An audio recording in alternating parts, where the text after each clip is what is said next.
Subscribe to my channel and hit the bell icon so you never miss any video from my channel. Interesting सवाल है।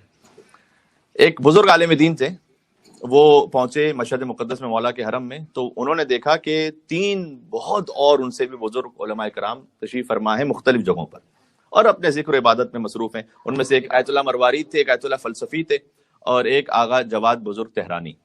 तो ये 3 बुजुर्ग उलमा अलग अलग जगह तशरीफ फरमाते। तो कहते मैंने जाके पूछा उनसे, तीनों से अलग अलग जाके पूछा, जबकि कोई पहले से बतलाया नहीं गया था कि मैं क्या पूछूंगा उन्हें और उन्हें क्या जवाब देना होगा। तो मैंने वैसे ही जाके उनसे पूछा कि हरम इमाम रज़ा अलैहिस्सलाम में इस वक्त हमें तो हर एक इंसान दुआ चाहता है कि कोई इमाम मासूम से खास दुआ मांगे, तो अगर एक दुआ कोई ऐसी हो कि जो यहाँ खास मांगी जाए तो आप क्या मशवरा देंगे?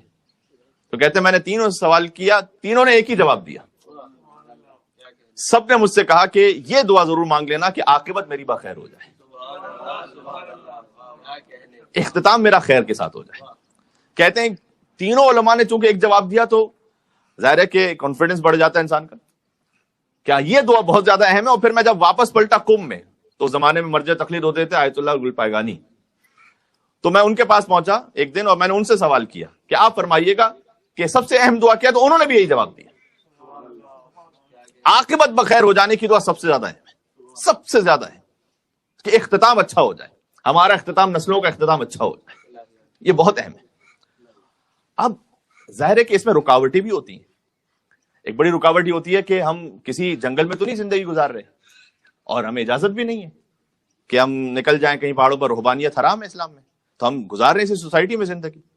तो सैकड़ों तरह के वाकयात होते हैं कि जो हमारी रूह पर, हमारे ईमान पर असर डाल रहे होते हैं और कई मरतबा दिल बहुत से मामलात की वजह से हर्ट भी होता है, दुखी होता है, किसी से आपको तकलीफ पहुंची है, अब उसकी वजह से दिल हर्ट है, या किसी ने कोई बात ऐसी कह दी है, माफ करना बड़ा मुश्किल हो रहा है। कभी दिल में नफरतें आ जाती हैं, किसी के लिए हसद आ जाता है, कभी को गुरूर आ जाता है, कभी तकब्बुर आ जाता है, इसलिए कि हम इस सोसाइटी में रह रहे हैं ना।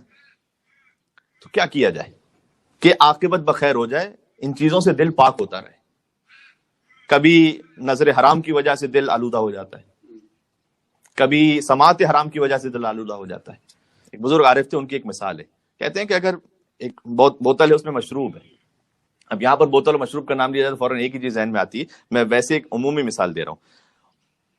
तो अगर उसे खाली करना है तो क्या करना है? उसे बहुत सिंपल सी बात है, कोई रॉकेट साइंस नहीं है, उसे यूं उलट देंगे तो खाली हो जाएगी। अल्लाह ताला ने बेअन ही यही नुस्खा अपने हबीब के लिए भी लिखा हुआ है कुरान में कि अगर किसी किस्म की दिल में परेशानी और सख्ती हो जाए ना, दिल को उलट दो। दिल को उलट देने का नाम सजदा है। रुक जाओ, बात पहुंच रही, मैं थोड़ा सा इसकी वजाहत करता हूं। एक मिलकर सलवात भेजे मोहम्मद और आले मोहम्मद।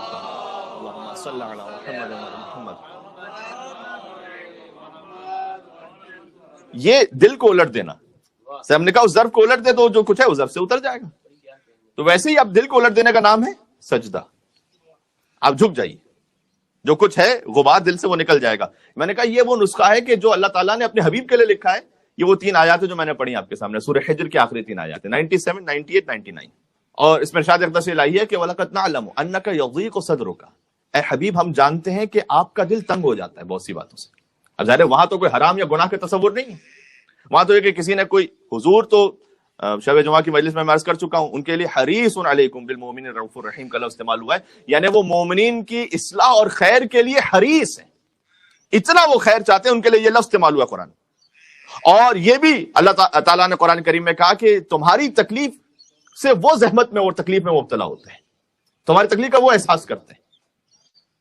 तो हुजूर कई मरतबा तबलीग करने की कोशिश करते थे, इस्लाह की कोशिश करते थे, लेकिन सामने से कभी कोई पत्थर मार रहा है, कभी कोई कांटे बिछा रहा है, कभी कोई ताना कस रहा है, तो दिल तंग ना हो जाए कहीं। तो वलक़द नअलमु अन्नका यज़ीक़ु सदरुका, ए हबीब हम जानते हैं कभी कभार आपके दिल पर कुछ बातें बहुत गिरा गुजरती हैं। बिमा यक़ूलून, ये जो लोग बातें कहते हैं ना, वो गिरा गुजरती है। और वही बात जो मैंने पत्थर मारने की मिसाल दी, उससे ज्यादा सख्त होता है जबान का जख्म के मरतबे। इसमें खानदानों में कितनी जुदाइयां हो जाती हैं 20-20 सालों तक, 30-30 सालों तक। तो क्या किया जाए? फौरन आगे नुस्खा बयान किया, फसब्बिह बिहम्दि रब्बिका। सबसे पहले तो आप अपने रब की तस्बीह कीजिए कि पाक और मुनज़्ज़ह तो सिर्फ वही जात है, वरना तो हर एक में नक्स मौजूद है। यानी अगर किसी से ये एक्सपेक्टेशन है कि नहीं हमें तो से वो मासूम वाली एक्सपेक्टेशन है, वो एक्सपेक्टेशन ही गलत थी। वो تو فسبح بحمد ربک، سب سے پہلے تو کہیں پاک تو اسی کی ذات ہے، مجھ میں بھی نقص ہے اور ہر ایک میں نقص ہے، اور کروں کیا؟ وہ جو دل کو الٹ دینے والی بات ہے، فسبح بحمد ربک وکن من الساجدین، پھر آپ سجدہ کر لیجئے۔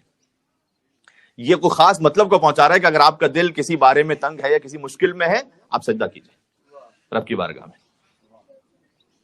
تو سجدے میں مولانا صاحب میں کیا کہوں اپنے رب سے؟ یہی کہہ دو کہ میرا دل بڑا پریشان ہے اور تنگ ہے، اور اگر کچھ بھی نہیں کہنا آ رہا تو پھر یہی کہہ دو کہ پروردگار مجھے تو کہنے بھی نہیں آ رہا کچھ، یہی سجدے میں کہہ دو کہ پروردگار میں سجدے میں جھک تو گیا ہوں لیکن مجھے تو کہنا بھی نہیں آ رہا کہ کیا کہنا چاہیے، جو ہے آپ کے دل میں وہ کہہ دیجیے۔ وَكُن مِّنَ السَّاجِدِينَ وَاعْبُدْ رَبَّكَ حَتَّى يَأْتِيَكَ الْيَقِينُ، اور پھر رب کی ایسی عبادت، اللہ اپنے حبیب سے کہہ رہے ہیں رب کی ایسی عبادت کر کہ یقین کی منزل ہو جائے۔ اب اس یقین کو آپ ہمارے اور آپ کے یقین سے نہ ملائیے گا، تو بہرحال خود اللہ سبحانہ وتعالیٰ کی جانب تو ہر ایک کا سفر جاری ہے، انکلوڈنگ سرکار ختمی مرتبہ، کیونکہ رب زدنی علما کی آیت اس بات کی دلیل ہے، پروردگار میرے علم میں اضافہ فرما۔ تو اگر گنجائش ہی نہ ہوتی تو یہ آیت کیوں ہوتی پھر کہ رب زدنی علما؟ وہ ان کی اپنے استعداد کے اعتبار سے، ہماری اپنی استعداد کے اعتبار سے۔ تو ایسی عبادت کر اپنے رب کی کہ یقین کی منزل تک پہنچ جائے۔ اچھا، یہ جو ہے نا دل میں غم پریشانیاں، یہ ہے سارا یہاں دنیا کا معاملہ، جنت میں اللہ سبحانہ و تعالیٰ یہ سب کچھ بھلا دے گا، تو وہاں خیر ہی خیر ہے۔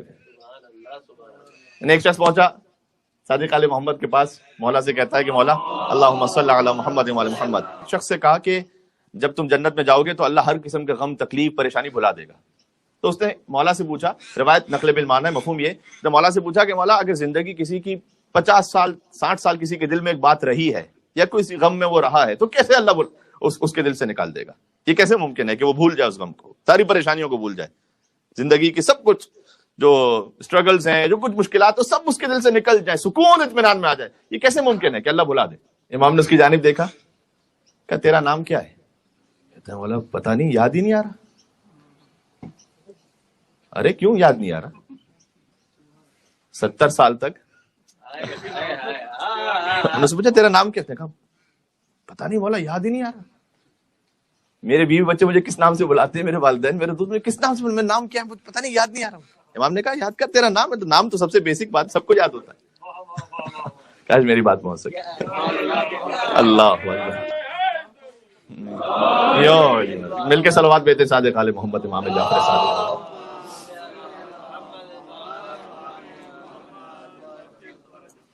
امام نے کہا بس ایسے ہی اللہ تجھے ہر چیز بلا دے گا۔ کہا بولا بس مجھے یقین ہو گیا، میں ہلکان ہو رہا ہوں، مجھے نام تو میرا واپس یاد دلا دیجیے۔ اور امام نے پھر اس کی جانب دیکھا، اسے نام یاد آ گیا۔ امام نے کہا بس ایسے ہی اللہ بلا دے گا تجھے ہر غم و پریشانی۔ یہ سورہ فصلت میں موجود ہے، ان الذین قالوا ربنا اللہ ثم استقاموا، جو کہتے ہیں کہ اللہ ہی ہمارا رب ہے، اس کے بعد استقامت بھی دکھاتے، تتنزل علیہم الملائکہ، ان پر ملائکہ نازل ہوتے ہیں، اللہ تخافوا ولا تحزنوا، اور ان سے کہتے ہیں کہ اب تم نہ کوئی خوف کرو نہ کوئی غم کرو، غم ختم ہو گیا۔ یہ قرآن میں موجود ہے، فقط روایت میں نہیں، سورہ فصلت میں موجود ہے کہ اب نہ کوئی غم کرو نہ خوف کرو، وابشروا بالجنۃ التی کنتم توعدون، اب تمہیں جنت کی ہم ایسی بشارت دیتے ہیں جس کا تمہیں اللہ نے وعدہ کیا تھا، جاؤ۔